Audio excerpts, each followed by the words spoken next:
नारद और माया का रहस्य बहुत समय पहले की बात है। नारद मुनि भगवान विष्णु के धाम वैकुंठ पहुंचे।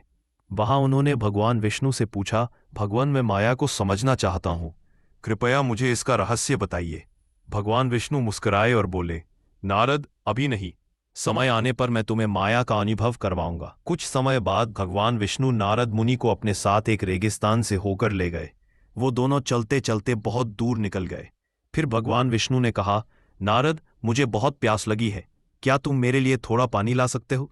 नारद मुनि तुरंत जल की खोज में आगे बढ़े।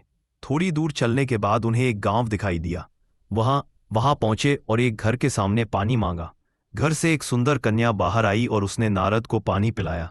नारद उसके रूप और मधुर स्वभाव से अत्यंत प्रभावित हुए। कुछ ही दिनों में उन्होंने उससे विवाह कर लिया।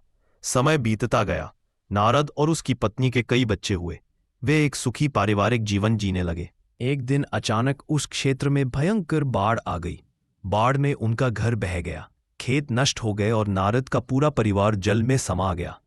नारद ने उन्हें बचाने की बहुत कोशिश करते रहे, पर सफल नहीं हो पाए।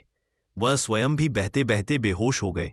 जब उन्होंने आंखें खोली तो देखा कि वह उसी रेगिस्तान में है और भगवान विष्णु उनके सामने खड़े मुस्कुरा रहे हैं।